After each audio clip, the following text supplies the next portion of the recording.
नमस्कार. आज मी तुम्हाला भक्ती, आशा आणि कृपेची एक गोष्ट, पण प्रेरणादायी गोष्ट सांगणार आहे. सूर्यदेवाची कथा. यात तुम्ही नीट ऐका. पहाटेची वेळ. आकाश हलकं गुलाबी होतं. एक साडी नेसलेली साधी बाई अंगणात उभी राहिली. प्रत्येक रविवारी ती आई पहाटे उठून शुद्ध मनाने सूर्यदेवाला नमस्कार करत असे.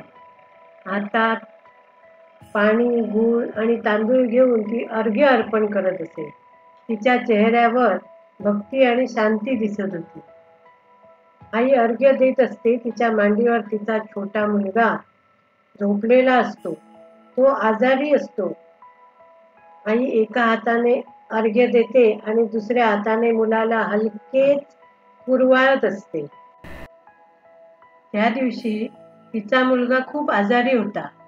तापाने थरथरत होता. पण तरीही ती आई थांबली नाही. ती म्हणाली, हे सूर्यदेवा, माझ्या बाळावर तुझं तेज पसरू दे.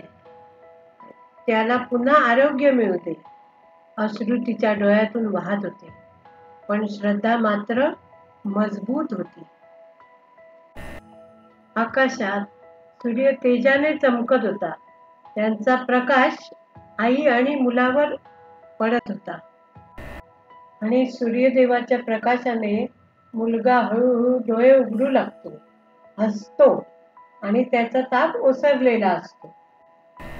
आईचे डोळे आनंदाने, कारण श्रद्धा कधीच व्यर्थ होत नाही.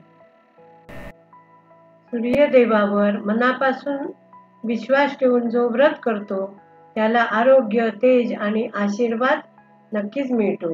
आईची भक्ती आणि सूर्यदेवतेची कृपा हे उत्तम उदाहरण आहे. तर तुम्हाला हे आता चॅनेल जर माझा आवडला असेल तर लाईक, शेअर, सबस्क्राईब आणि कमेंट करायला विसरू नका.